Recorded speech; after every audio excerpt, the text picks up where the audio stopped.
All right, a very good evening. We have Jayaprada and Shalini. Am I audible? Yes, sir. Perfect. Right. Before we start, can I just understand, what your current situation is? That is, have you attended classes, or is it by self-studies, or are you from the university?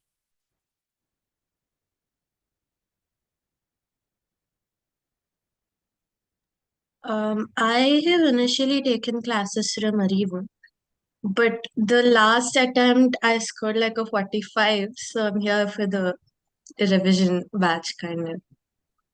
Right. Is this your first time sitting for exams, Jayaprada? No, in fact, this is like my last paper. So I've given all 12 papers. Yeah. Right. Good to see you. Yeah, Uh, so the only issue for me is I'm not sure where I'm missing marks because all of the papers, right, I didn't have to reset. hmm. And because this is the only paper, I'm not sure where I missed, which is why I'm here. Don't worry, it's unlike, as you correctly inferred, it's unlike other modules. Just because you prepare, you will not get through.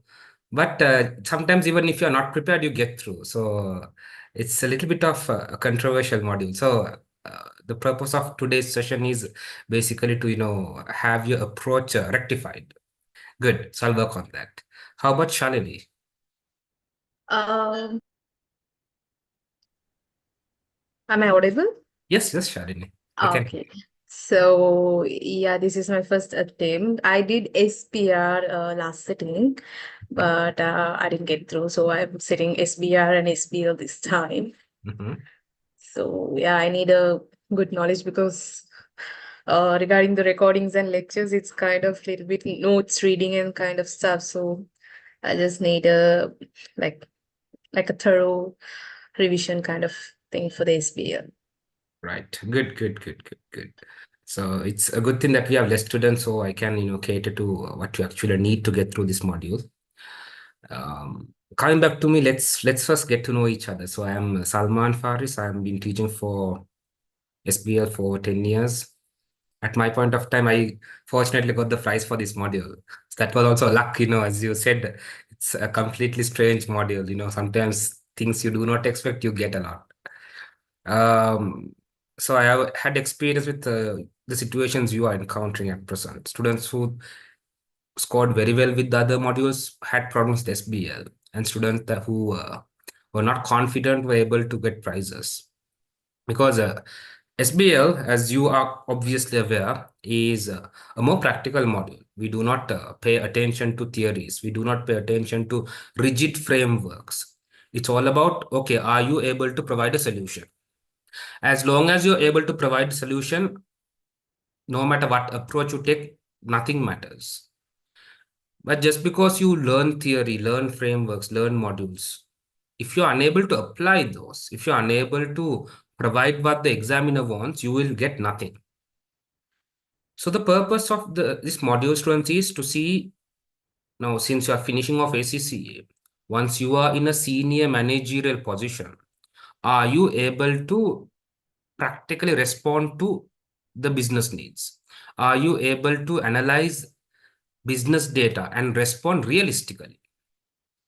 Now, we see a lot of, not only as corporates, they see a lot of qualified students, but they do not have business sense. They do not know how to respond. They do not know how to rationally take decisions. So this module tests that. This does not test technical knowledge. This tests about how well are you able to apply. Now, where does models, frameworks, theories come? Now, students, keep in mind, what do models, frameworks, theories do? They provide us an objective approach. Now, there are two words here, objective and approach. Right? Now, models, theories, frameworks provide an objective approach. For example, I'll give you a simple example. I'm asking Jayaprada and Shalini, please carry out an external environmental analysis. Right? So what you can use PESTEL to analyze the macro environment.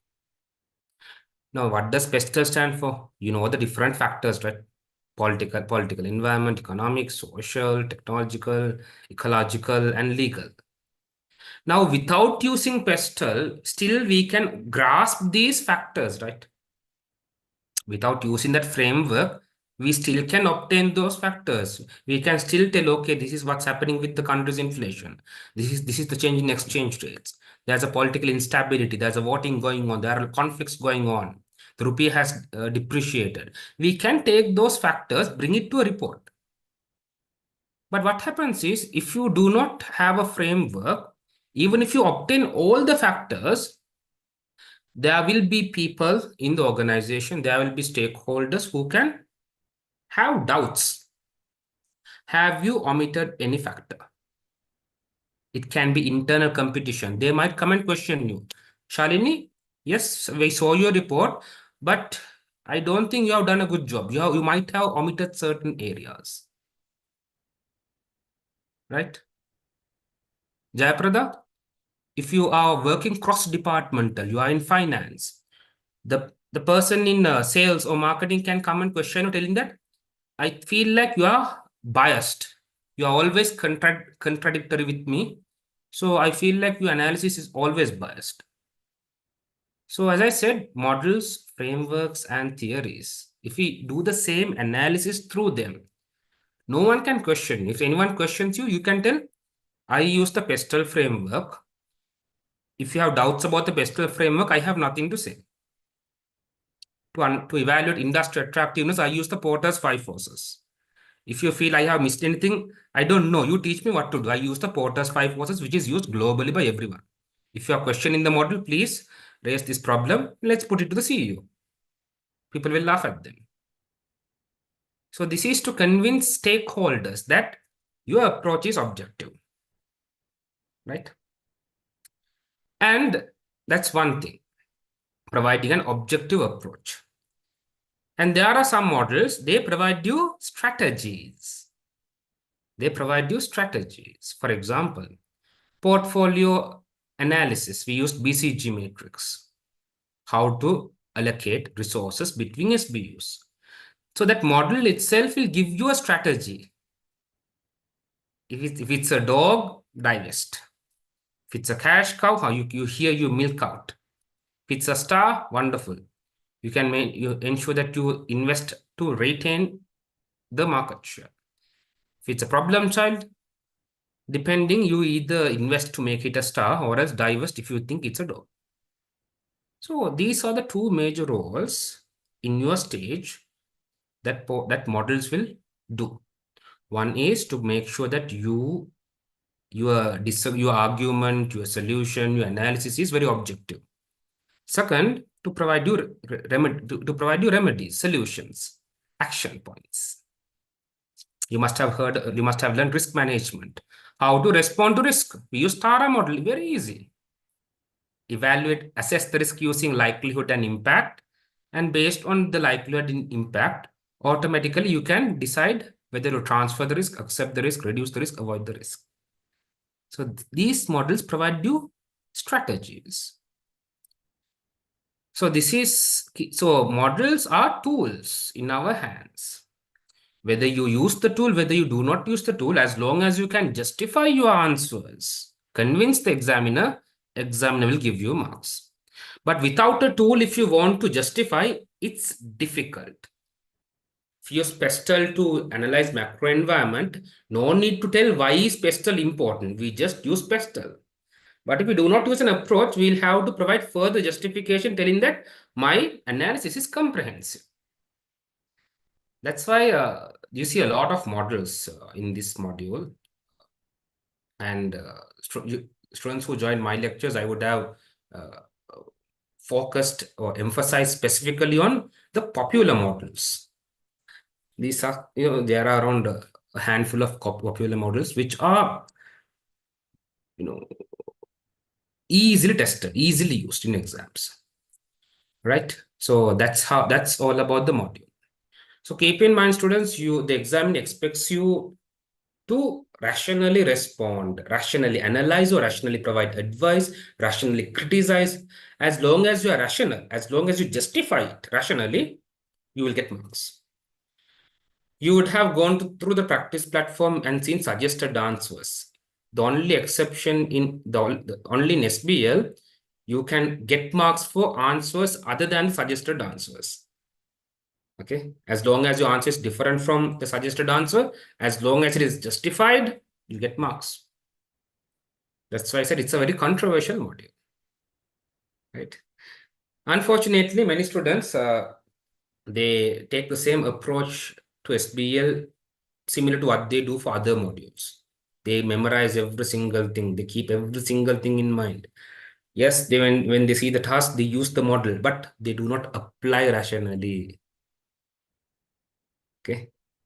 You can't just give the model, tell what the model is, but not give the final suggestion.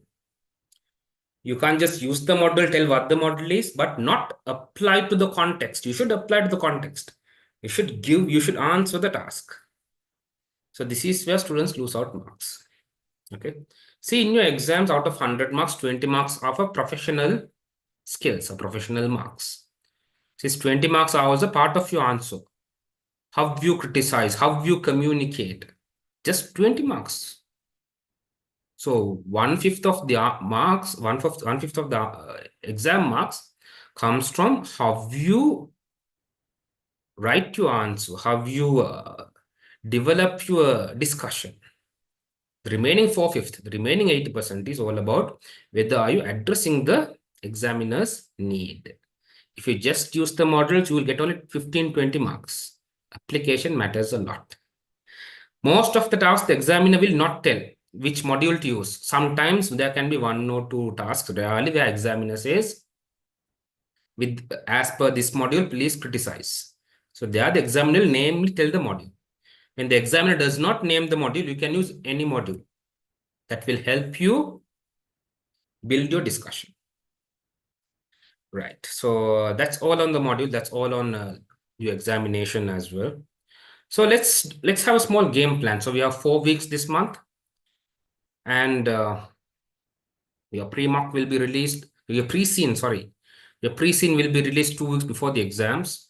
The pre-mock will be released on 12th, but for the last 4 sessions, the pre-scene pre-mock released was the same thing. So no need to wait until that time. We can discuss those in advance.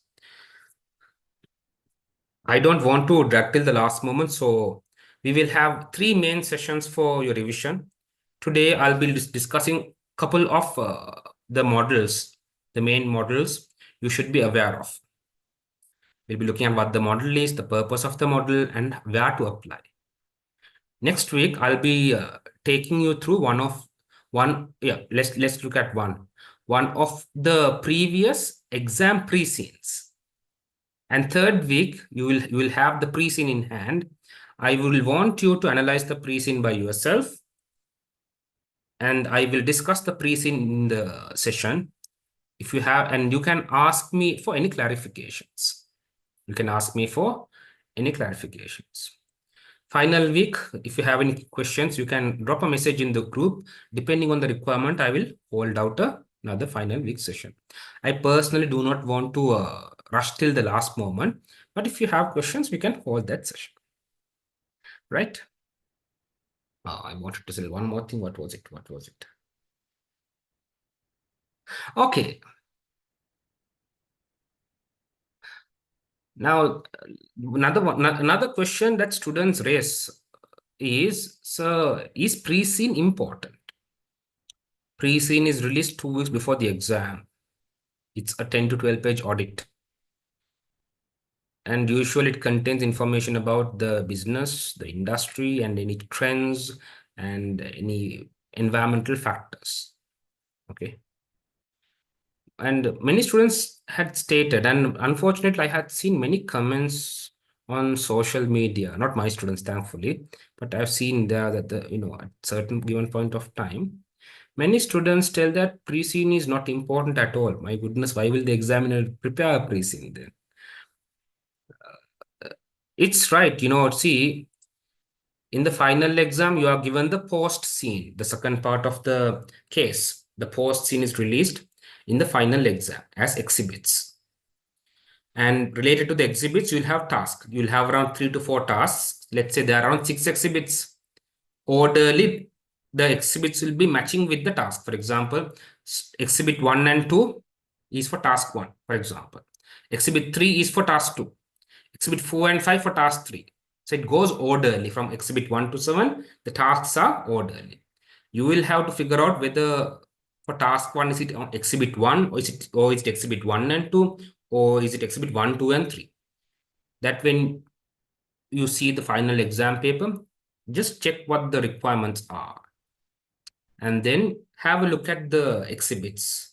What is the exhibit on? Each exhibit has its topic. So you can just click on the exhibit and see what content is there in the exhibit. And then you'll be able to figure out, is this content applicable to task 1? Exhibit 2, is the exhibits to content linked to task 1 or task 2? Okay. So if you feel that the content is linked to task 1, okay. Then you will look at exhibit 3. Exhibit 3, is it task 1 or task 2? You have to figure out this at the start. It's easy to figure out which exhibits are for which tasks right at the beginning of the exam. Later on, no need to think about that. Spend the first 5-10 minutes, figure out which exhibits are for which tasks. Have a note of that. And then you can easily do the exams. No stress at all. Okay. So coming back, is pre-scene important? Students, see, let's say for task 1, we have the direct facts are given in exhibit 1 and 2. Yes, you see exhibit 1 and 2, gain the data and then respond to task 1. So many students had stated pre-scene is not important. It's important. See, the main content is in the exhibit in the post scene, but pre-scene lays the foundation. In pre-scene, you understand your internal business environment. You understand the external environment. You understand the industry. You understand the competition. You understand if there are any risks going on, trends going on. I'll give you a simple example. Company A and B. Company A and B both are suffering from reduction in sales. Both are degrowing. Company A, B, both are degrowing. And the reason for degrowth is customers are switching to competitors. Customers are switching to competitors because they deem competitors provide better value for money. Right? Same issue, same reason. So should we provide the same solution? That is dependent on the company's environment. Yeah, we see from the pre-scene. Company A is a tech company. Company B is a FMCG company. Now, obviously, you know tech and FMCG. There are different dynamics. Tech-based companies have a shorter life cycle. Mobile phones, you have to always keep on launching a new model every year. Apple does that. Samsung does that. Why? If they know with technology, competitors keep on bringing new models, new facilities. We have to also ensure we do the same so that we do not lose competitiveness. FMCG, production of biscuits, production of toothpaste and stuff. The life cycle is typically long. Product usage is small. A mobile phone you will use for 3-4 years. A TV for 5-6 years, 10 years. But if you take FMCG, you consume, finish it off. So see, different dynamics, different industries have different dynamics. So different environmental situations will make you have different insights. You respond differently. So these environmental factors are given in the pre-scene. The main problem is given in the post-scene, in the exhibit, correct? But you can't give the same answer. Your answer should be aligned with the pre-scene, which analyzes the business environment. I told you, examiner wants you to be practical. They don't want you to just bring out theories. No, they want you to give a proper practical response, a realistic response. That's why the examiner releases pre-scene 2 weeks in advance, gives you 2 weeks of time to thoroughly analyze the pre-scene.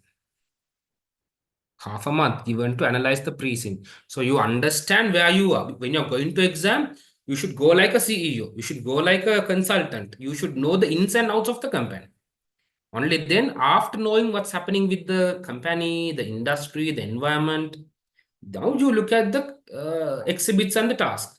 Keeping those pre-scene information in mind, now with that understanding, you analyze the post-scene exhibits. So that's one thing. Many students just read the pre-scene, identify the main factors, but I want you to put yourself in that position and see, because you don't know what problems you might encounter in the post-scene. So with the given situation, you need to be able to understand what are the key factors. Do not worry, pre-scene analysis I'll also be analyzing with you. However, keep in mind, once the pre-scene is released, you will have to put up your work, you will have to analyze by yourself. And when I'm discussing, then we can see what things you have omitted. And if you have different perceptions, different insights than what I have, we can have a discussion. It's totally fine.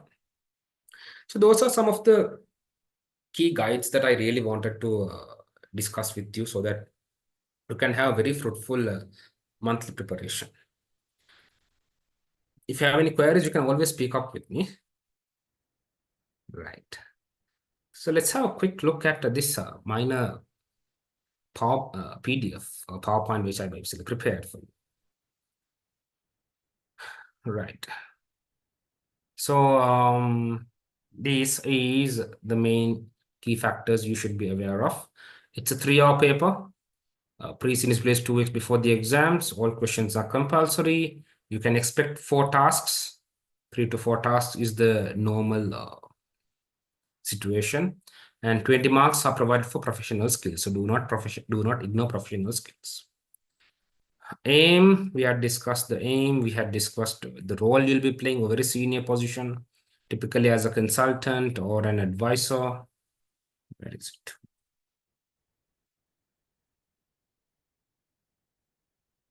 All right, give me a minute.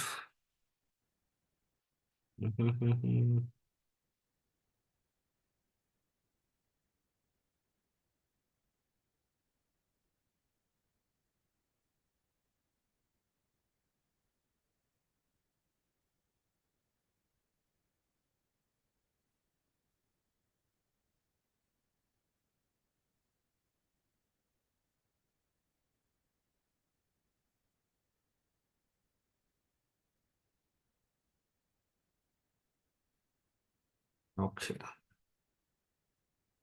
Right.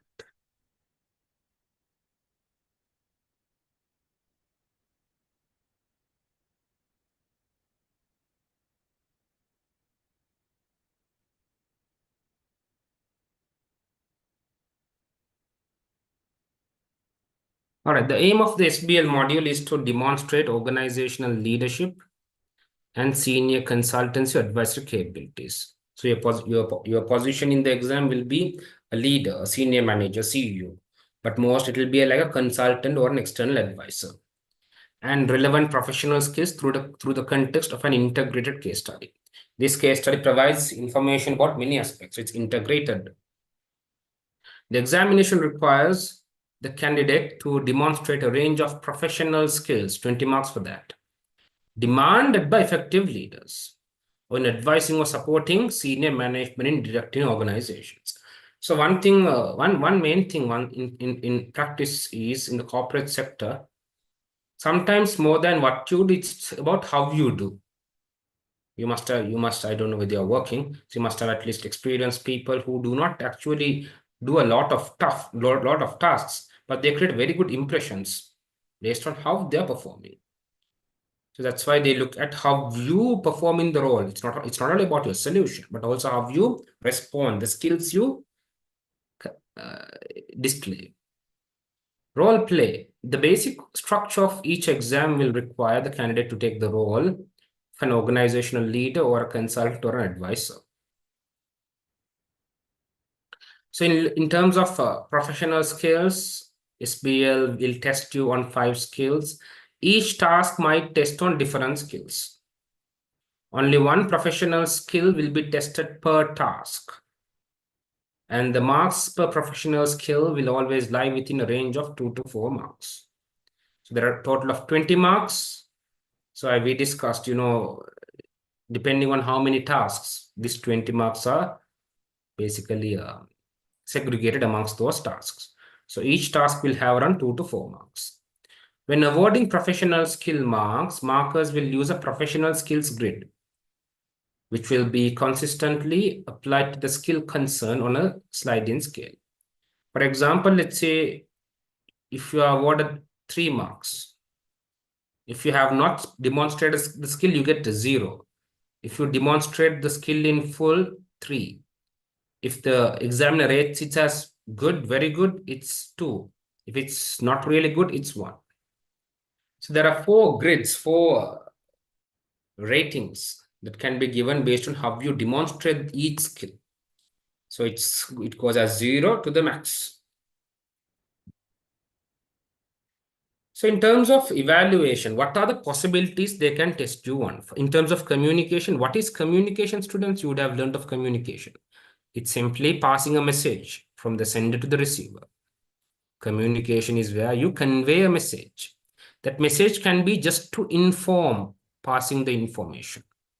Persuade, convincing.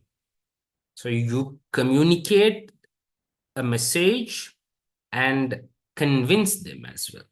Clarify, solve any doubts. So these are the possibilities they can test you in terms of communication skills. Read the task and see what are they exactly asking you to do. If they ask you to persuade, just informing will not work. What is informing? You tell them what to do. Persuade, you tell them what to do and tell them the reason. Clarify, explain any ambiguity. See, the focus should be there. 20 marks, guys. Commercial acumen is about your business sense. Are you able to be practically demonstrating your role as a leader? You demonstrate awareness. They might test you on your awareness. Are you able to grab insights, grab data, display judgment? How are you good at making decisions? And also insights. Are you able to figure out multiple data, interconnect them, and come into and reach out a holistic picture? Analysis, causes, context, consequences. When looking at analysis, we look at these 3 aspects. When you're analyzing a certain situation, you identify what is the root cause. What is the situation, the context of that happening, and what happened due to what did it result in, the consequences. So you might be asked to investigate a particular situation. They'll ask you, investigate why the sales of this company has declined. Investigate information. Inquire individuals and data. And you might also be able to judge which information is important, which information is not important. Consider information. Sometimes students, the examiner, they wants you to test your practicality. So the examiner has many tricks in hand. One of the main tricks is where the examiner does not provide you all the necessary information. At that point of time, he will ask you to advise. So see, he tests you. Are you going to give a solution without obtaining all the required information? If you do that, that means you are not a good decision maker. When you're reading the case, if you feel that certain information is missing, when providing your advice, tell them based on the provided information, this is the reasonable recommended advice. However, the below information is required for us to better understand the situation and then show them this information is required. This information, which is not given in the case, is required for us to better understand the situation and provide a more reliable recommendation. So you should not be doubtful in questioning the examiner. So next part comes skepticism. Always skeptic. Skeptic is where you are doubtful. Always question the examiner. Probe. question the examiner, challenge the information. You can even disagree with the examiner. You can question, challenge the information provided, but you have to show the reason why you are challenging. Always your argument should be justified, students. Unfortunately, many students do not depict skepticism, which is why they lose marks. Easy pickings, guys, easy pickings. You feel like, okay, these different arguments are not matching up. For example, we are in an industry where we have enough competitors. Okay, there's nothing special about us. We don't have a very unique proposition, but we are able to match the competitors in terms of quality, in terms of price. And recently, in the last 2 3 months, there are a lot of customer complaints, customer product returns, but our sales has increased. Now, this doesn't match, right? There's nothing unique in us. We are not differentiated. We are not differentiated. Customer complaints has increased. Customer product returns, quality issues are there. So when there's a quality issue, probably customers might switch to competitors. They would stop, they'll reduce purchasing from us. They will stop purchasing from us. But how come our sales has increased? If it's a monopoly, you can at least think it can be an exception. Even in a monopoly, sales will be stable. It will not increase. But here we have enough competition. Rather than reducing sales has increased. There you can question the examiner. Challenge. Do not be afraid to challenge. Okay. Evaluation. Finally, you have to assess overall situation. Assess. You might be asked to estimate or appraise in sales. So in all of these skills, there are a couple of things that you might be also have an eye on. In terms of communication, you should always understand who the audience is and what is the medium of communication. You are a senior advisor. You are communicating a message to the CEO. You are communicating a message to shareholders. You are communicating a message to the general public. Depending on the audience, how you word your words, how you word your language is different. The medium of communication, is it a report? Is it an email? Is it a PowerPoint presentation? You will have to completely change how you put your decision into words. PowerPoint, very brief. You don't go as per us. Report, very detailed. And you have your formats as well. Formats, do not forget. Report formats, PPT formats. In terms of skepticism, one thing that you better keep in mind is on what's happening here.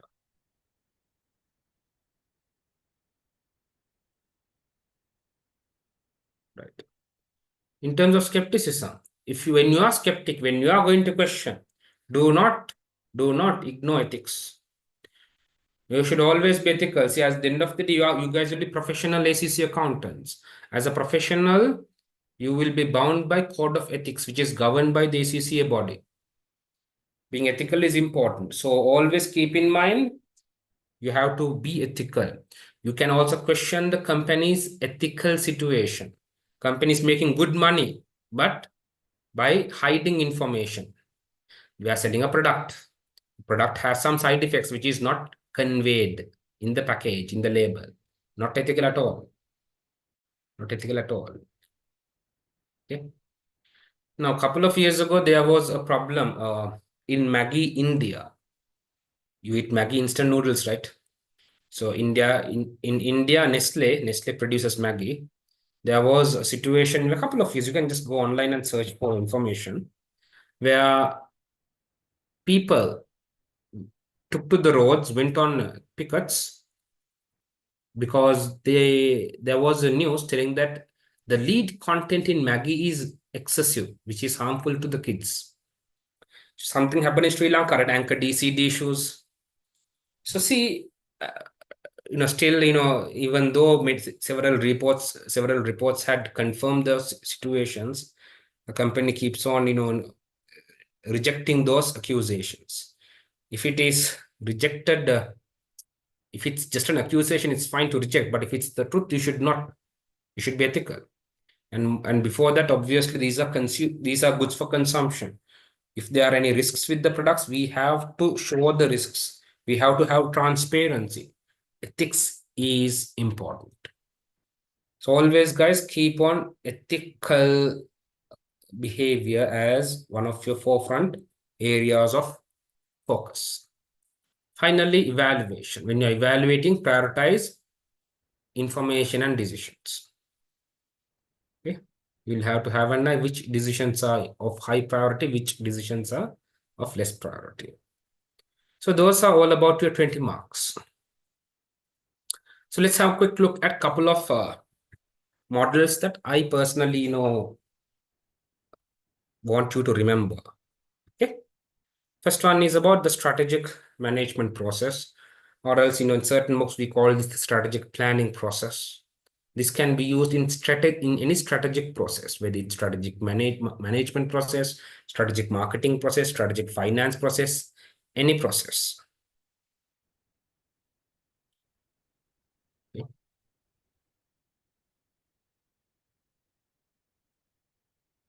Right.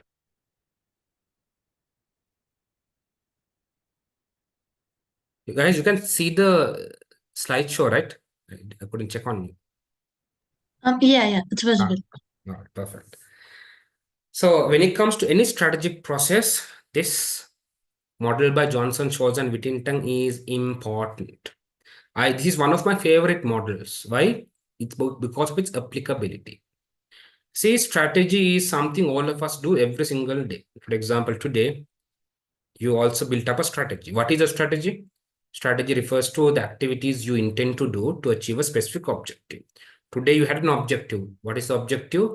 At 6, make sure you're in front of your laptop, connected to the internet. Yesterday at 6, I don't know what you were doing. Sometimes you would have been out with your friends. Sometimes you would be watching a nice TV serial, nice movie. You would be doing different stuff, work stuff. But today you had an objective. Okay, by 6, I have a class. I should be at home in front of my laptop for the next 2 hours. I have to make sure I am free. Okay, that's the objective. So what is the strategy? The actions you took so that at 6, you are at home free for the next 2-3 hours. If there are any workloads in the evening, you completely reschedule those or finish those in advance. Okay. When your mom says, let's have dinner at 7, you say, Mom, no, not today, not today. Either I eat before 6 or I eat after my lecture is over. So this is strategy. Every single day you do strategies. Early in the morning when you want to go to college or when you want to go to work or the university, you have a strategy. You wake early, you cook early, you eat early, you leave early, go get the bus to your work early. Right?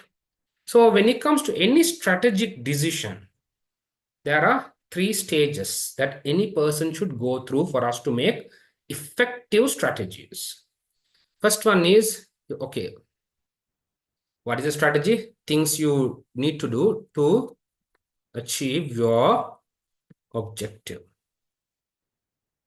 Since you have your objective in hand, first you need to know where you are, strategic position. This is our current position, where we are. Because objective is our future achievement, where we should be. We know our objective, where we should reach in the future. First, understand where we are. So it's basically understanding our business environment, internal environment, external environment. So we have a lot of models, right?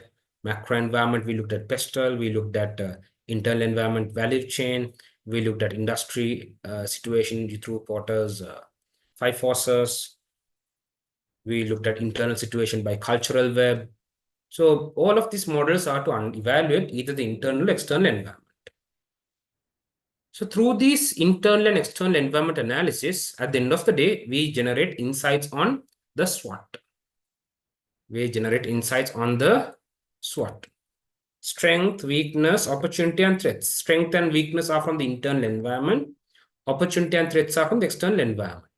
So all of your models like Pestel, Porter's five forces, they would generate opportunities and threats. Your models like value chain, they will generate strength and weaknesses. They will generate insights and strength and weaknesses. After we understood where we are, we know where we should be. We know objectives where we should be. Now we understood where we are. Now we know. Now we will have to generate possible strategies to achieve the objective that comes under strategic choices. Strategic choice is also referred to as strategic option. We generate options. We generate multiple strategic choices, and then we select the most suitable choice. Not the best choice. We select the most suitable choice. For example, you have your SBL exam in 30 days, in 1 month. Where we are is your current situation. What have you studied? How well prepared you are? What have you achieved so far? Some would have just gone through the syllabus. Some would have gone through the syllabus.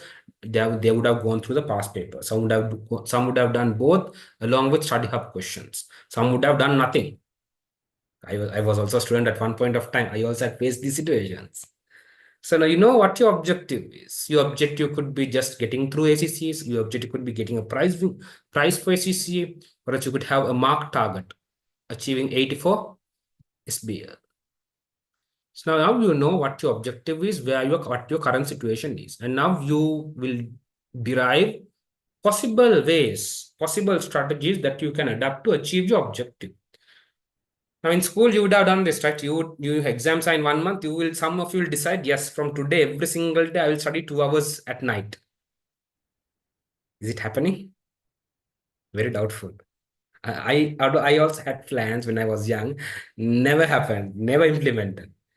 That's why I told you, it's not about the best strategy. It's about the most suitable strategy. Each of you have your own workloads, your own commitments. Some of you would plan on studying every single day. Some of you would like, no, let me commit my whole weekend, Saturday, Sundays for studies. Some of you would like, no, last 2 weeks, let's have some group studies.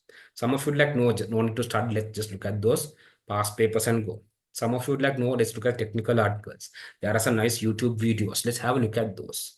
So see, all of these are strategies. What matters is as long as the strategy achieves the objective, that is an effective strategy. And you have to select out of the different choices. You have to select the strategy that fits you the most. The strategy that fits you the most. What does fit you the most means? The strategy that you feel comfortable to implement. The strategy that you feel more practical. The strategy that you feel I can do this without failing. So once you generate multiple strategies and select the most suitable strategy, now you have to make sure it is implemented as per the plan, strategy into action. So here we ensure that we obtain the required resources to implement the strategy, and we follow the strategy as per the plan, right? So at the end of implementation, we must achieve objective.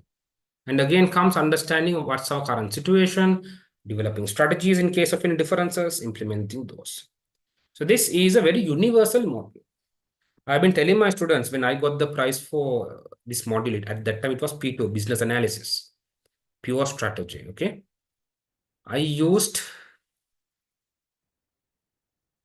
a model in 2 different tasks, same bloody model, 2 different tasks.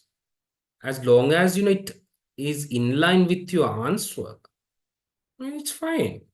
We had done 20-30 models, but I used the same bloody model in 2 questions. Overall, for the whole paper, I would have used around 3 models. Out of that, 1 model I used twice. And I had problems in my planning my time. I had missed out around 11 to 12 marks. I only sat for around 88 marks questions. The remaining 12 I did not have time. Still got the prize. So this is one of my favorite models. Because see, at the end of the day, whatever decision taken, that is strategy. Company decide to increase the price. That's a decision. What is that? The strategy they have developed to achieve some objective of theirs. Company wanted to go to a different market. That is a strategy. Every decision is a strategy. So when they ask you to analyze the decision, criticize the decision, it's about analyzing the strategy. So Now comes analyzing the strategic decision, analyzing the strategic choice. Now comes my second most favorite model. Where is it? Yes, evaluation of strategy. I always tell my students these two are my favorites because its simplicity and most of all, even though it's very simple, very practical. Now we have different choices. We select a choice. How do you select those? How do you select the right choice that is suitable to you? SFA model, SFA framework. In the examination, that can be a decision that is already implemented by the organization. They're asking you to comment on that decision. A decision that is implemented is a strategy that is decided and implemented. So you can evaluate any strategy or strategic choice, any strategic choice that you are going to implement, or you can evaluate any strategy that is already implemented by these three areas, these three frameworks. Very simple. So these are my two favorite models in terms of practicality: suitability, acceptability, and feasibility. The strategy that you are selecting, and if it is suitable, acceptable, and feasible, that's a good strategy for you to implement. Similarly, when you're evaluating different, let's say you generate 5 strategic choices, you have to select one of those. Evaluate all 5 strategic choices based on SFA. And based on that, you can make your call. You can make your call. What is suitability? What is acceptability? What is feasibility? Let's start this in a very simple thing. First one is suitability. What is the purpose of strategy, students? Strategy's purpose is to achieve the final objective. Suitability means a strategy is suitable if it does its job. For example, you go to a shop to buy a pair of shoes. You have very pretty shoes, very comfortable shoes, but the shoe size does not fit. Is it suitable? No, it's not suitable. So what is it? What is suitability? Suitability means where that particular strategy does its job. What is the job purpose of strategy? The strategy achieves the objective. The company's objective was to grow the company by 10%. The revenue should grow by 10%. Now you are developing many strategies. First thing is you have to evaluate, if I implement this strategy, will I achieve that 10% revenue growth? If I achieve that objective, that is a suitable strategy. Simple as that. You implement a strategy, and if it does not achieve the objective you wanted, that is a failure strategy. Okay, so you have to rightly capture this in the start. The strategy that does not meet your objective is not a good strategy. It's an ineffective strategy. Second, feasibility. Do we have the resources to implement the strategy? Tests about whether is it realistic. For example, in school, when you were young, you had exams, let's say your school exams after 1 month or after 2 weeks. You develop a strategy. Every day, night, I will study 2 hours. Every single day, all 7 days. On weekends, you study extra hours also. For 4 weeks, you will continuously do. Is it suitable? Yes. If you have so much of commitment, you might be able to score 90 for maths. Your objective is 90 for maths. Very suitable strategy. So much of commitment every single day, all 7 days, where you spend more hours on Saturday, Sunday, 4 weeks continuously. Very suitable. But the problem is it feasible? Can you do it?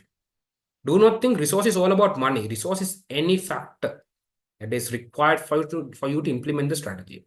Time is a resource. People is a resource. If you have to evaluate by yourself, can I do this every single day for 28, 30 days continuously? You have to make that evaluation yourself. If you are very, very committed, then you might feel, no, at night, once I come from work, I have denied sleep, very tired. I am not in a good position to study. It's not feasible at all. Or else there's a power cut, continuous power cut for the next week. That resource is out of our control. If there's no power, how can we sit and study? It's not effective. Feasible is, do we have the resources to implement the said strategy? In organization, it can be like technological feasibility.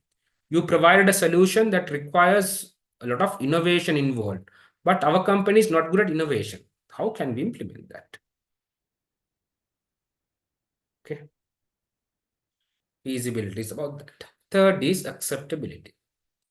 Is it acceptable to the organization?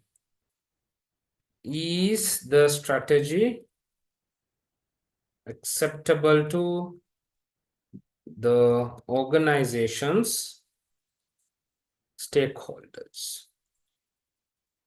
It's not only about stakeholders, it can also include, is it in line? Is it in line with the organization's mission, with its values? Okay, etc. So this is acceptability. Let's say an organization wants to be eco-friendly. Nowadays, most of the large organizations are moving towards being green businesses, green organizations, eco-friendly businesses. Okay. Now, the company wants to have 10% growth in sales, and there's a nice strategy. Let's not dispose waste properly. We can increase our profit. Or else let's start a new product that is harmful to the environment. You are going to introduce a new product that is harmful to the environment, but it brings good money. It's suitable. Yes, you are achieving objective in 10% growth in sales. Yes, you achieve with the new product. Feasible. Yes, you have the resources to produce and market the product. Is it acceptable? The company wants to become an eco-friendly business, a green business. So at this point of time, you are recommending a strategy to bring a product that is harmful, that is completely opposite to what the company wants. It's not acceptable. I hope you understood, guys. These are two models I always emphasize to all of my students every single session.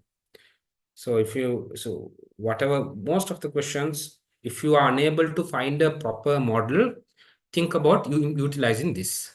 But you have to properly use. Okay, if it's not related to your discussion, do not use a single model. The examiner will feel upset with you. I told you models are the tools you use to develop your discussion. So this tool should be right. Okay. You want to drink soup. A spoon is the right tool. With a fork, you can't drink soup. With a knife, you can't drink soup. Okay. So select the model that is matching your discussion, that fits your discussion. The earlier strategic management process and this evaluation of strategic choices, the SFA model, are models which are typically linkable to most of your requirements. Right? It's all about analyzing, recommending, criticizing, things like that. All right. Any Sir, queries? Yes. I have a question not about a particular model, but let's take pastel. Okay.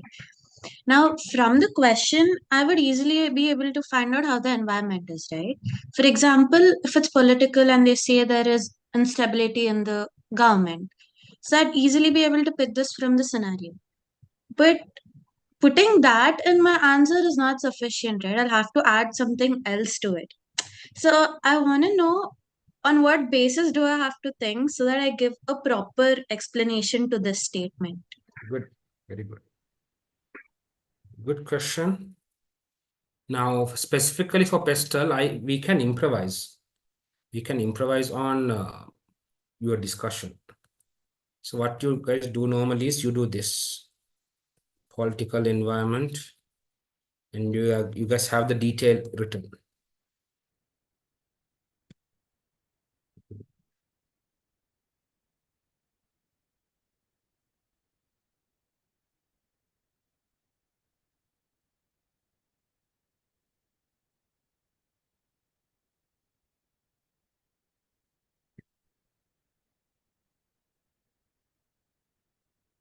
All right, so you guys give details like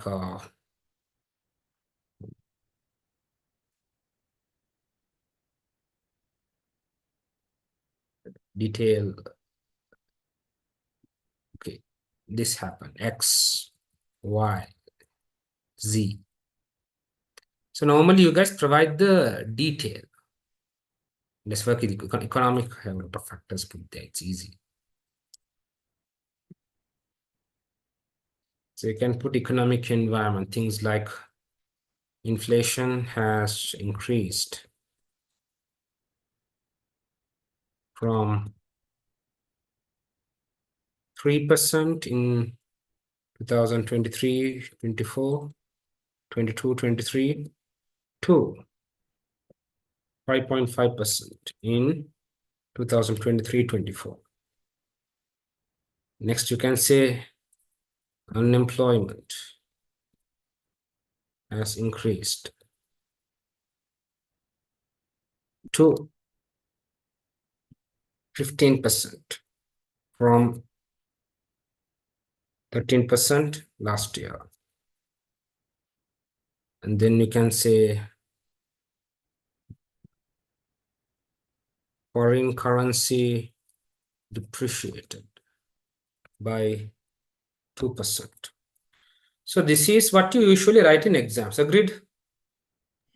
Yeah, available from the case, right? Directly. It's given from Huh. the case. So see, as I said before, you guys are decision makers. Yes, obtaining this information is important. This is your input. Data should be processed to information. So one simple method for pestle that I usually do is Jayaprada. So economic environment is part of pestle. So the pestle is used to analyze the macro environment. Macro environment is part of the external environment. Are you good?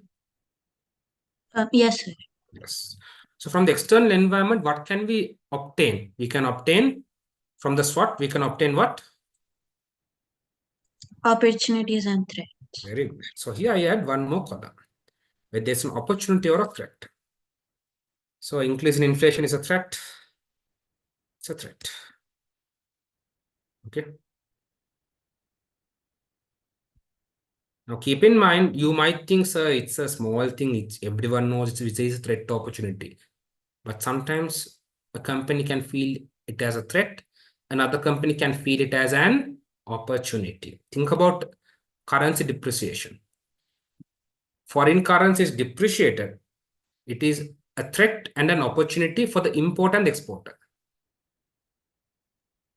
For the importer, it's a bloody threat. For the exporter, it's an opportunity. Why? Earlier, he sold a good for $1 and received 100 rupees for $1. Now, after depreciation, he's still selling a product for $1. Now, that dollar is converted to 120 rupees. Opportunities. So, you can provide this insight here. And I would also do this. I would also rank the threat.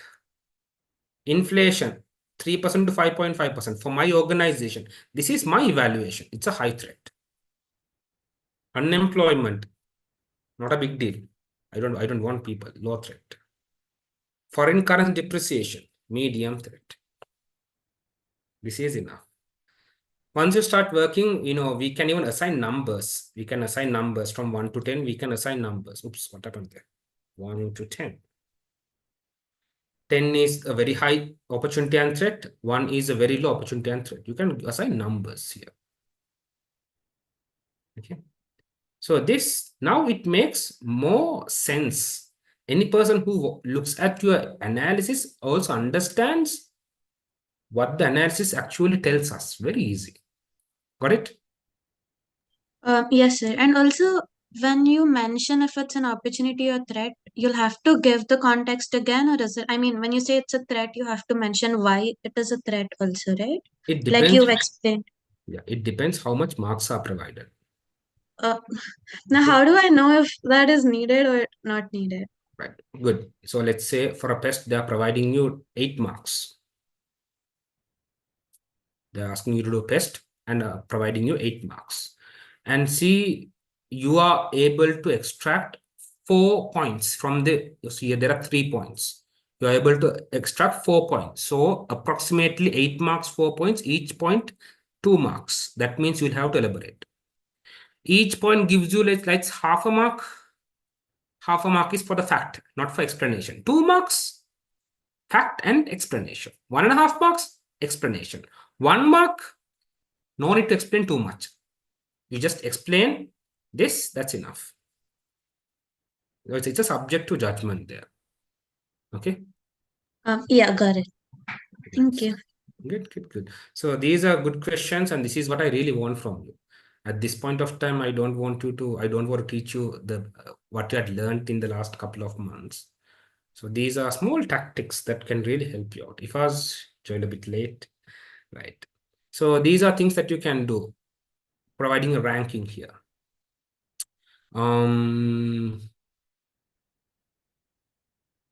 Yes. And let's say you are doing a complete test, so you might encounter opportunities also.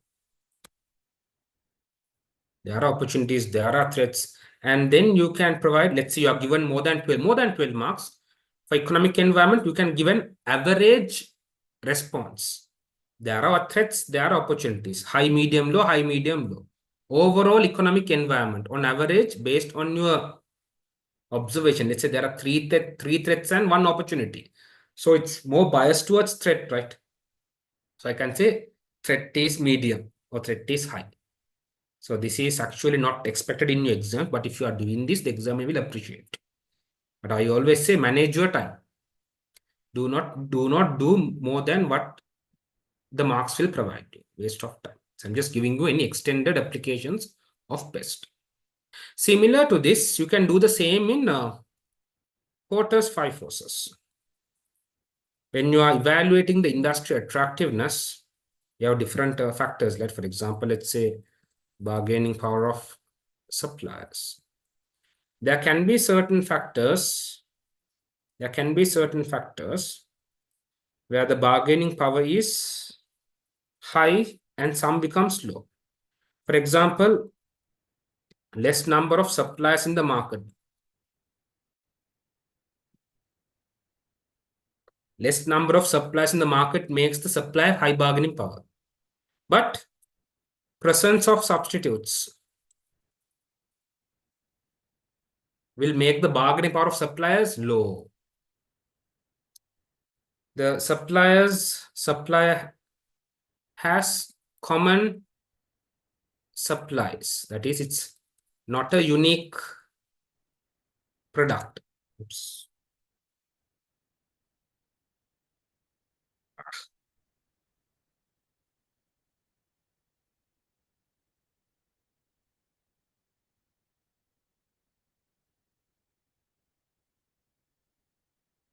Okay, supply has common product. The supply is common. Supply is common. It's not unique supplies. So again, bargaining power is low. So bargaining power overall, you can provide a rating here. 1 high, 2 low. You can say bargaining power of supply is low or medium. Right? See, many students, they always know the model. Yes, Porter's 5 forces, you know, there are 5 factors that will give us an insight on how attractive the industry is. What does attractiveness of an industry is? The profit potential is high or low. You know whether the factors that will make the bargaining power high or low. But you are not depicting that in the exam. So you identify these factors, but you should depict that. And it's okay. And here providing rank is not necessary. This high, low, medium evaluation is more than enough. So we find bargaining power of supply is low. Similarly, bargaining power of buyers can be low. Threat of new entry. Threat of existing rivalry. Threat of substitutes. Some can be low, some can be high. So this is also based on the marks. You get 2-3 marks, no need to do so much. You get more than 6 marks, then you can consider this. If the number of factors are less, then you can consider doing the small ranking. Okay. If you have a lot of factors, let's say bargaining power, I have 3 factors. Buyers, another 2 factors. New entry, another 5 factors. Then no need to do so much, students. It's all about whether does this analysis deserve the marks you are getting. So just see, but if you have time, you can do this. So coming back, now Porter's 5 forces gives you an understanding, an evaluation on how attractive the industry is. Normally, if the bargaining power is high, industry is less attractive. Threat is high, industry is less attractive. Now, there are 3 factors that are high, 2 factors that are low. And based on this, now you can say, okay, bargaining power is medium or high or low, it's up to you. Now, you can't just take the average. 2 low, 3 high, average is medium. You can't do that. For example, the importance of substitutes is not much. So you can ignore the substitute when taking the final decision. Okay. There are a large number of suppliers in the market. So you can even ignore the bargaining power of supplier and you have to look at the remaining factors that are crucial for the organization's profitability. The examiner knows that, okay, you guys, most of you are full-time students. There are full-time students who are doing ACCA. The examiner knows you don't have corporate exposure, but he wants to test you. Are you able to extract this data? And can you make the decision whether the threat or the bargaining power is high or low? As long as it is reasonably given, you get full marks. Okay. The way I'm telling it might seem a bit advanced, but it's not the case. It's not the case. I'm just giving you some additions. You have a nice gun, I'm adding a silencer. Okay. Right. So when it comes to environmental analysis models, you can adopt something similar. But I won't recommend you doing the same for things like value chain, internal environment. Don't do, you can put it as strength and weakness, but no use doing that. This is especially needed for Pestel and Porter's 5 forces. Yes. Good. Anything else?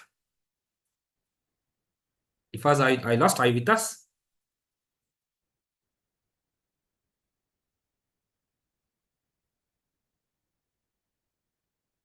Right. If you have anything, just make sure you let me know. So here in this handout, okay, what happened?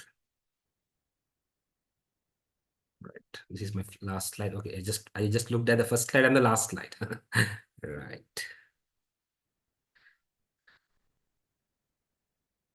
Okay. So strategic analysis to understand the current position, we use PEST or PESTEL to analyze the macro environment. Industrial analysis, Porter's 5 forces. If you're going for a foreign market, we value international competitive advantage using Porter's diamond. And internal business process to understand strength and weakness, Porter's value chain, Porter's value network, resource and competency analysis. You would have learned of strategic capabilities. Strategic capability comes from resource and competency. Resources, there are 2 types, threshold resource and unique resource. Competency, threshold competency, core competency. So these would lead us to achieve competitive advantage, which is why we call it strategic capability. So in terms of strategic choices, I told you strategic choices is where we are to achieve the objective, we are developing possible strategies. So you will be mostly tested on these 3 areas, which strategy to choose for competing in the market. You would have learned of Porter's generic strategy and Bowman's strategic lock to understand competitive strategies. There are a lot of competitive options. You select the most suitable strategy for you. Strategies on companies growing and of growth metrics. You have to keep this in mind, students. These are pretty important models. And you can also keep in mind scenario planning, where they address risk and uncertainty. And finally, methods of growth. The same strategy can be done organically, inorganically. For example, let's say we are a business, we want to diversify into a hotel chain. Are we going for organic growth? We are starting a hotel from scratch. Or is it through acquisitions? Are we purchasing an existing hotel? Porter's generic strategy, you're aware of this. If you have any doubts, you can make sure you speak up. Let's have these doubts clarified. So there's cost leadership, differentiation, and focus strategies. Cost, focus, differentiation, focus. Again, which strategy is suitable? All four strategies are successful strategy. The company should select the strategic choice in competing, competitive strategy that fits them. It's about SFA. Is this strategy suitable for us to achieve the objective?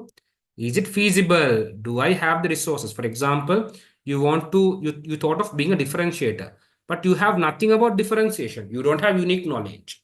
You don't have a large amount of money to at least purchase knowledge. No access to technology. No know-how. Nothing. How can you differentiate? So what about SFA? Keep in mind. Bowman's strategy clock.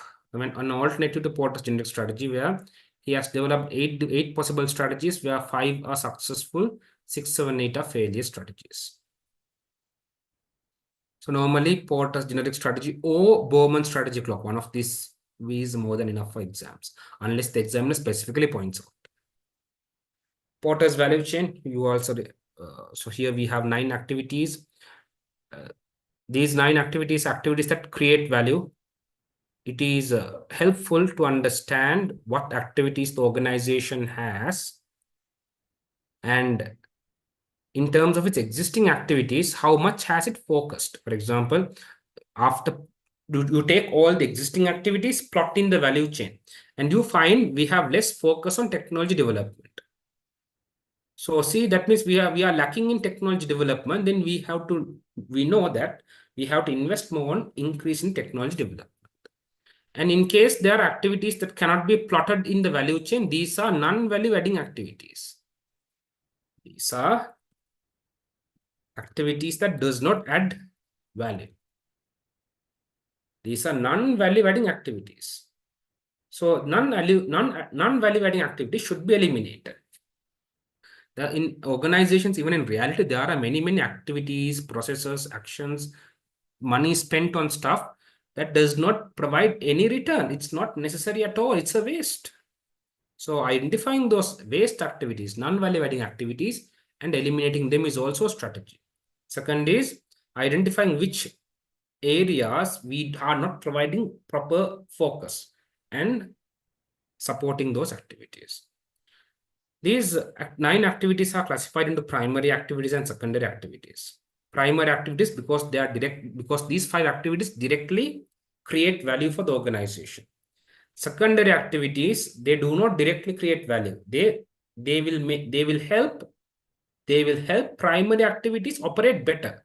That's why it's called support activities. They will help primary activities operate better. That's why it's called support activities. I'm getting a question here. So anything not included in the value chain is non-value adding activities. Yes. Any activity that cannot be plotted in the value chain is a activity that does not create value. It's a non-value adding activity. Eliminate those. Okay. Eliminate those. Yes, it was very right.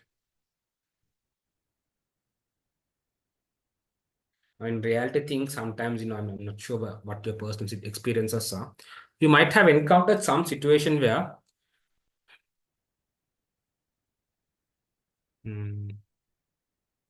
okay, let's say you go to the government, the municipal council or the kacheri for something, let's say renewing the driving license, obtaining the passport or whatnot.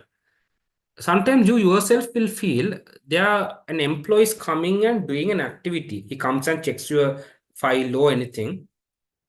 And then the same set of documents are again rechecked by the receptionist. So you feel, why are 2 people doing the same bloody thing? It does not make any sense, right? This employee is recruited doing an activity which only makes the customer feel frustrated. Customer is frustrated, company is wasting salary. Non-value adding activity. That's based on my personal experience. So you would have encountered something similar at some point of time. Just think about it. The thing, activities where you feel like this particular process, is it necessary?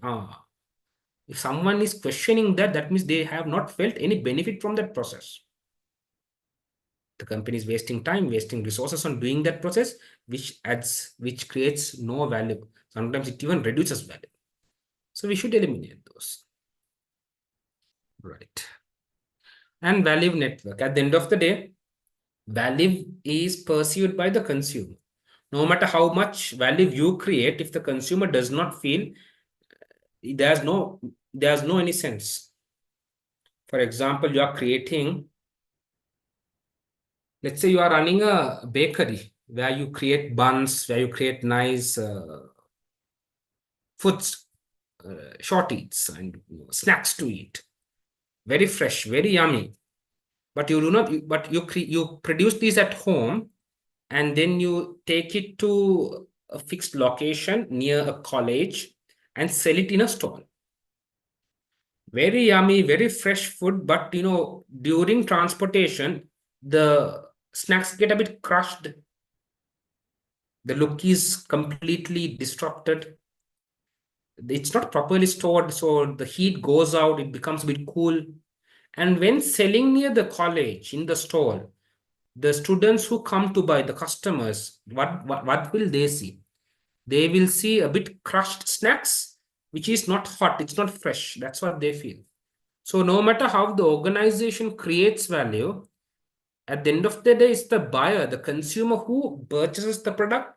It's they who have a say in the value. If they don't feel the value provided by the organization, they will not be willing to buy. That's why we discuss value network.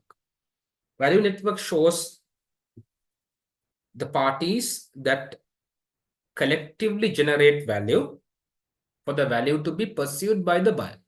Suppliers create value. The raw materials that they are providing, that they are preparing, how they are sending, condition of them. Organization with manufacturers create value. Distributor creates value. If you think products like fresh milk, I always take this example. Fresh milk, cow's fresh milk. Once it's packeted, the shelf life is less than 1 week. Okay, companies that have better preservatives, it will run till around 2 to 3 weeks. So see, that is if the distributor properly maintains. The distributor is not having it in the freezer. Completely stops the value. You are selling ice cream. Ice cream is not kept in a proper freezer. It gets liquefied. Will customers buy? No, you see liquefied ice sticks. Out of shape. You will not buy. Distributor has a major role.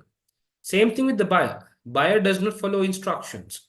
For example, think about now we have a lot of packaged foods, right? Maggi, we have instant noodles, we have lasagna, we have, I don't know, now we have even chapati, which is packaged. We have chapatis, we have different stuff in supermarket freezers. As a consumer, as a customer, you buy those and you go home and cook the chapati, which is packaged in supermarkets. Chapati doesn't taste good. You feel this product is bad, I will never buy, right? Sometimes the product is good, you did not follow the instructions. Same thing with instant noodles. You buy, go home, cook, nah, this doesn't taste good. But the way it has to be cooked might be different. Instructions you did not follow. Product is good, buyer did not follow instructions, buyer feels the product is bad. Value is not realized. So Porter's value network is a model that is not discussed usually, but in practical sense, very important. However, this is based on Porter's value chain. Value chain is one organization. Value network is the combined value chain, which makes the final buyer perceive the value. So here we are discussing how each of these model is applied, how it is relevant to your discussions. 5 forces, we had a look at this. So I also, in classes, I would have discussed how you generate these 5 forces. It's all about the supply chain. Okay, supply sells the goods, we produce the goods, and we sell it to buyers. And there are parties that are competing with us for buyers, customers. One is existing competitors compete with us for customers. New competitors, threat of new entry. They are also competing with us for customers. Substitute products, they are also competing with us for customers. That's why they are called threats, where supplier and customers are called bargaining power because they are part of the supply chain. Porter's diamond, here Porter discussed when a company wants to compete in the international market. Different firms in different countries have different advantages. For example, if you take South Asian countries, when it comes to labor wages, it's very cheap. That's why most of the multinationals, they either set up plants in South Asia, or they outsource to South Asia. So if you take apparel production, Sri Lanka, Bangladesh, Pakistan, Nike, Adidas, all of these reputed brands, they outsource their production to companies in South Asia. Why? Bloody cheap labor force. Okay. When it comes to procuring engineers, they go for India. Why? Well-educated people, and they seek less cheaper wage relative to Europe. That's why different companies in different countries have their own advantages. One can be due to factor conditions such as I discussed, human resource, but it can be natural factors. Middle East, OPEC countries have access to petroleum. Countries like South Africa, access to minerals like gold. Each country is known for its, for what it has. It's factor conditions. So let's say having a jewelry production factory in South Africa will make more sense, why you can source gold for a cheaper price. If you're doing something with petroleum, better go for OPEC countries. Factor conditions. Demand conditions, firm strategy, structure, rivalry, and related and supporting industries that will help us run the business in that particular country. These are several factors Porter told us to evaluate if you plan to go compete in the international market.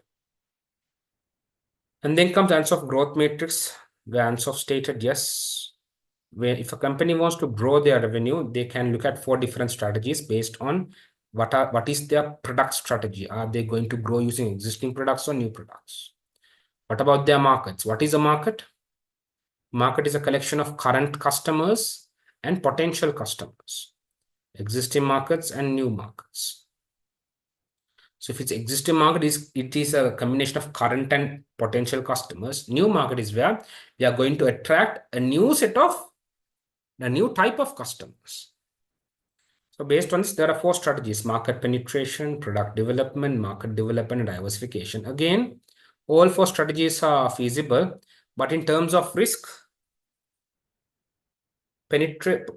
market penetration has the lowest risk, diversification has the highest risk. Why?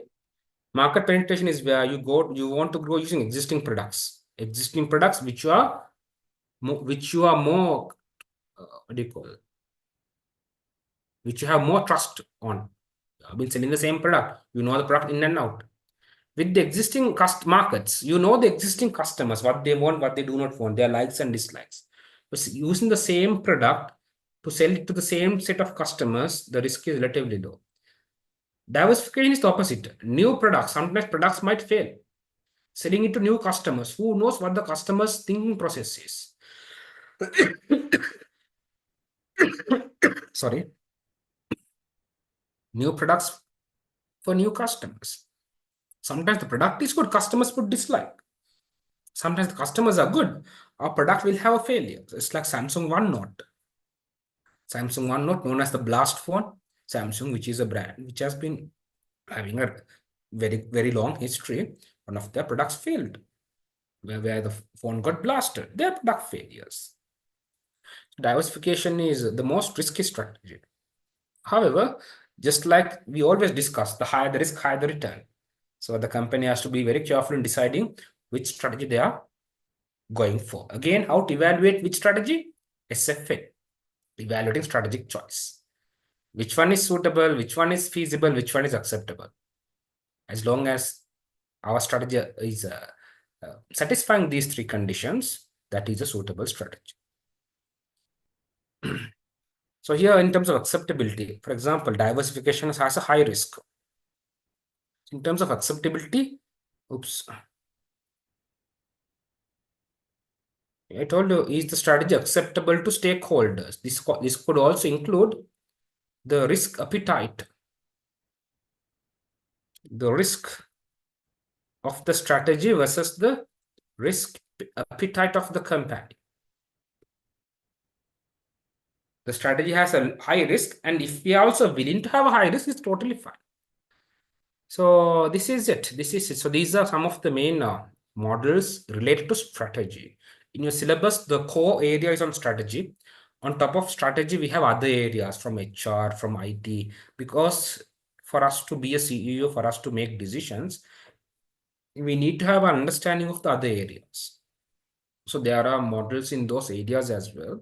I want you to just have a go through, just like today what we did on strategy, just have a go through on those models, and do not just memorize those models. Always see how to, in what context it is helpful and how to apply those.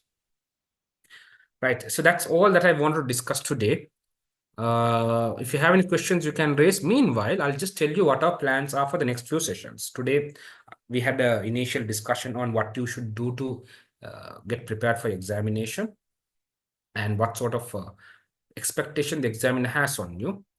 Next week, I'll just take you through one of the exam pre-scenes, because after 2 weeks, you'll be getting the pre-scene. So next week, I'll take you one of the exam pre-scene and what I had noted down.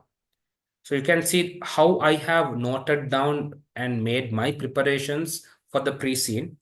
You can have your own method of preparing, or else you can adopt something similar to me. And after next week, once the pre-scene is released, I want you to evaluate the pre-scene. So next week, I'll be taking you one of my sample pre-scenes. And third week, we will discuss the pre-scene. So before we meet up in the third week, before we discuss the pre-scene, I want you to do it by yourself. Worst case scenario, let's say the pre-scene is released by, let's say, around Thursday or Friday. It's unfair not to give you time. So in such a case, we will not have the third session, we'll have the fourth session. Okay. In case you don't have enough time to evaluate the pre-scene on the third week, we will not be having the session on the third week. We'll have the pre-scene discussion session in the final week of the month. Right? When it comes to pre-scene, I'll discuss things about pre-scene next week. Don't worry. Yeah. Anything I missed? I don't think I missed anything. Students, before I wind up, anything you know want to clarify on? I have a very small request. Yes. Will you be able to grade any mock? Any mock, like even if you can't prepare a mock paper, if I time my exam and take a specimen or past paper, will you be able to grade it for me at least one paper? Is that possible? I can do that for you. Don't worry. You have my number on the WhatsApp group. You can send me a question of your choice and attach me your answer. I will mark that and send it back to you. Don't. Thank you so much. Because I'm having an issue with adding value to the points from the case. Like I'm able to identify points from the case, but then I don't understand what I'm supposed to add to it. At times, everything is already in the case, and now I'm like, what do I add to this? Because if you just copy paste, you don't get marks, right? That I guess is where I'm losing marks. Yes, yes. No, that's a very reasonable concern. Students have this, so I, I'll help you. Don't worry. You can send me you can send me the Q&A. I will go through your answers, and I'll also share you a breakdown of how I'm going to allocate the marks. And I'll also provide you a small feedback on where you want to improve in this particular question, in the particular paper. I can do that. Thank you. Yeah, no worries, no worries. As tutors, this occupation which we are in, we do it for students. So anything you have, you can always contact any tutor. So any tutor in the industry, we are always student oriented. So if you have anything, please contact. Okay. Ifaz and Shalini. Yes. Jaya, anything else? No, that's it. That's it. Right. Yeah, from my side, is like the points you have gathered in this PowerPoint, like these are the strategies and these kind of stuffs. Is it like how do I say, like you have breakdown like 8 to 10 strategic, or like 4 to 5 we need to implement in the exam. So is this it, or you have like any other points to No, add no, it to the? no. This is not only the list, Shalini. If I do this, ACCA will start, blaming me. They have a Oh, lot of models in the books. No, this is based on the popular models. okay. The popular Mm-mm. ones are, more prone to be tested. But keep in mind, ACCA has a regulation that every 2.5 years, they will ensure every single content in their study text is tested in the exams. Can you Okay, share this PDF if possible in the no group? problem. I'll have this shared in the WhatsApp group Yeah. just after the lecture. So students, keep in mind, so I don't want to scare you, but I want you to be sufficiently prepared. ACCA has a regulation for every module in their study text. Every content in the study text will be tested within a period of, I think it's around 2.5 years. And each session, there are around 2 to 3 papers that is being question papers, right? Because you have your morning session, afternoon session, evening session. They can't have the same paper in all 3 sessions. So there are multiple papers per session. And during this period of, I guess what, 2.5 years or 2 years, they will ensure they test everything. So I can't limit your preparation to these models. It's a good question. I'm not sure whether I miscommunicated at the start. But the models that I discussed today are not the only models, but these are the more popular models. In terms of practicality, as corporates, we use these models. And in terms of probability, the usage of this is more than the rest. And as I said before, the examiner 90% of the times, 80% of the time, he will not specify a model, except for very rare cases where he specifies analyze using this model. Most of the times, examiner will not specify a model. At that point of time, it's up to you to decide which model will help me develop my answer. I said before, right, when I was doing my paper where I got the prize, I used one model in 2 tasks. Still, it's something funny. I always tell, but see, as long as it gets the jobs done, all's good. Good question. Good question. Anything else? Anything else? And I see some pretty interesting concerns. Very valid. If I was crystal clear or nothing clear, right? He's crystal clear. Good, good, good, good. Right. So unlike at the start I told, unlike other modules, SBL is a bit different because it's based on practicality. And as I always stated, models, do not think models will give you the marks. Models are only tools. Models are only tools. Models will make your life easy, but it doesn't matter even if you don't use models. But models will make your life easy. So always make sure when doing the question in the exam, address the requirement by providing sufficient justifications, sufficient logic. If you have a model to support, it's good. If you don't have the model, your life will be a little bit tough, but it's also totally fine. The examiner will not be harsh on you. We don't specify the model, right?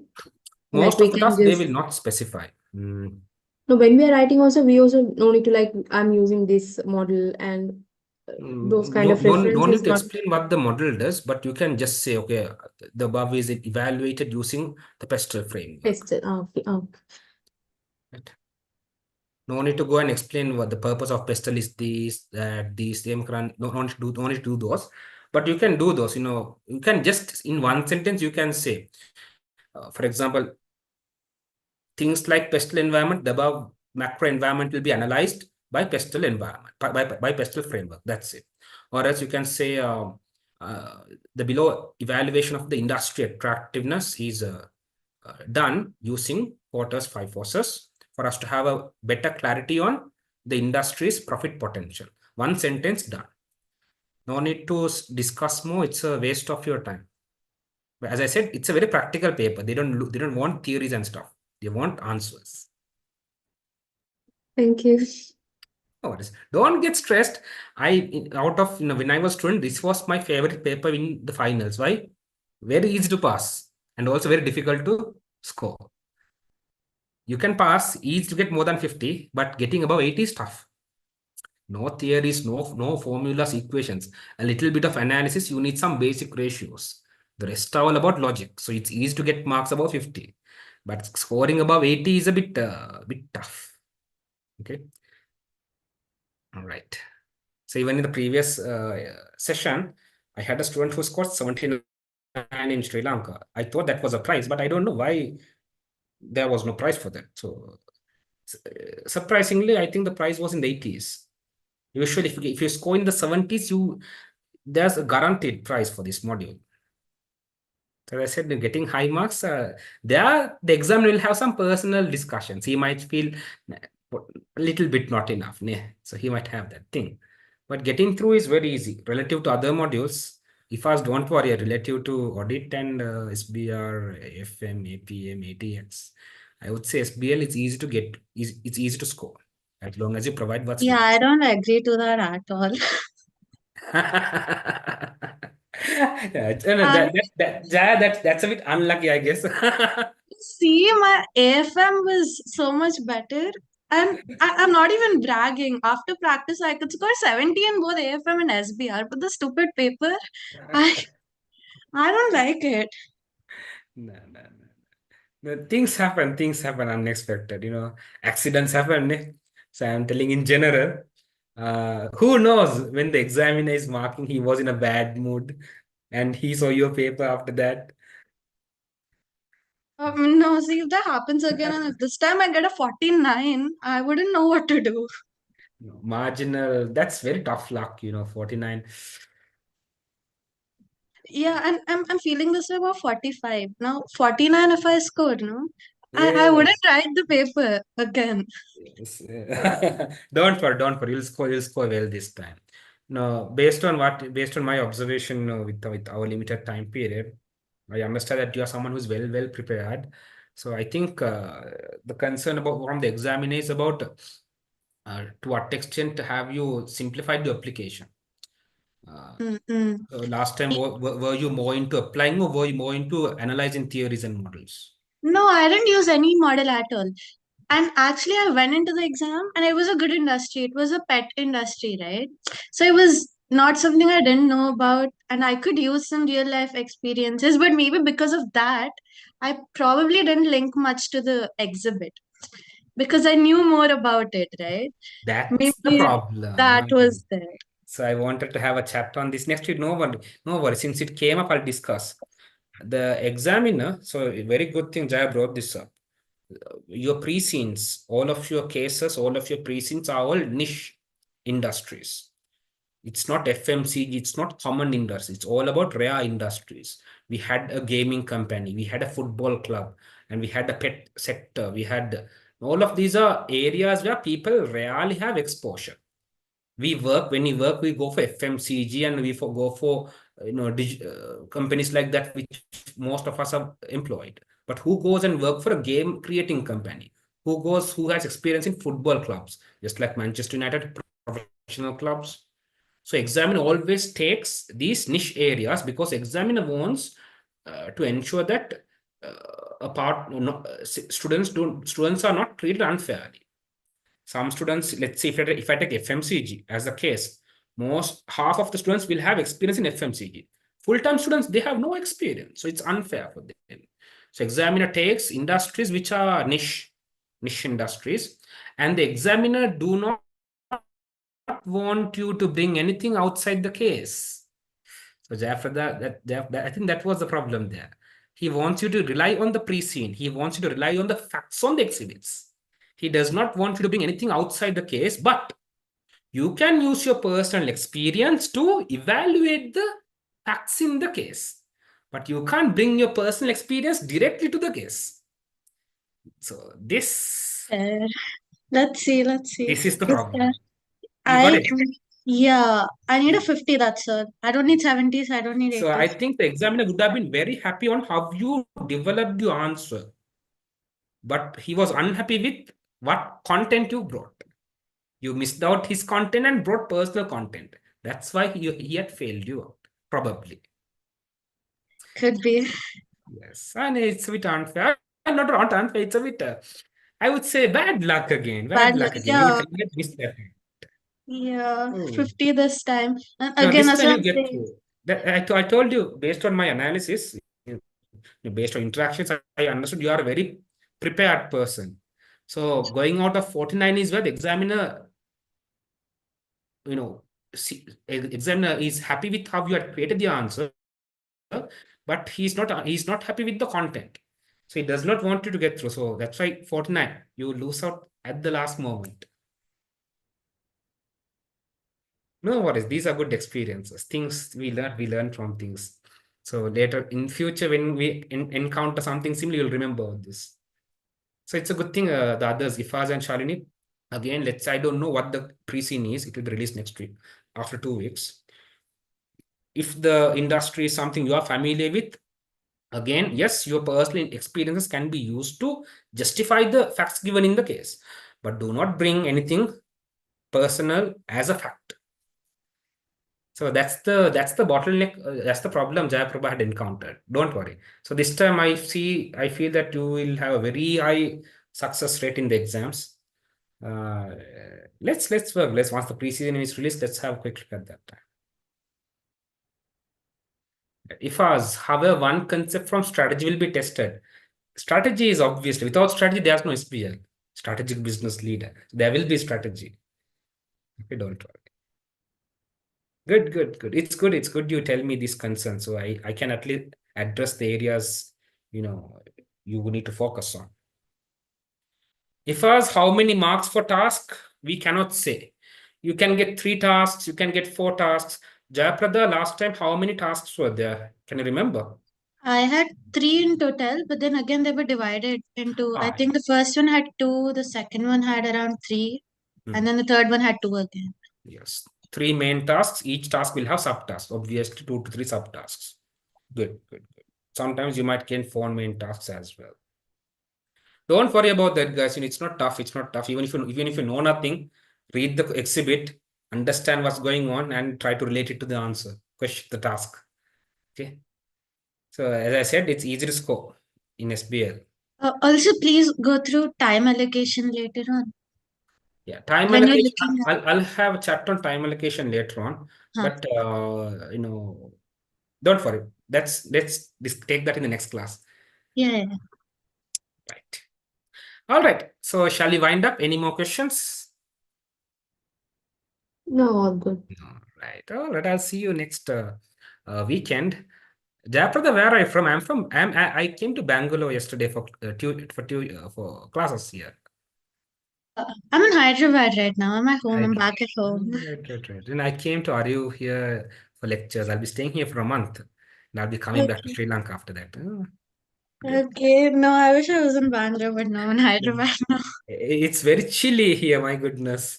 Uh, no, no. I thought if you are somewhere nearby, you could have meet up. Hyderabad is far. I'm Okay, not. no worries. So let's wind up. I'll see you next week. And if you have any concerns, contact me on WhatsApp. You have my number.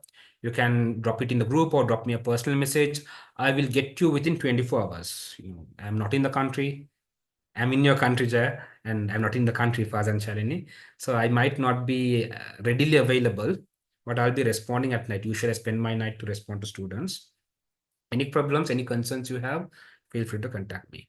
I'll share this handout in the WhatsApp group just after we wind up the session. All right, then good night, guys. I'll see you next week. Have a nice week ahead. Bye-bye. Thank you. Bye bye.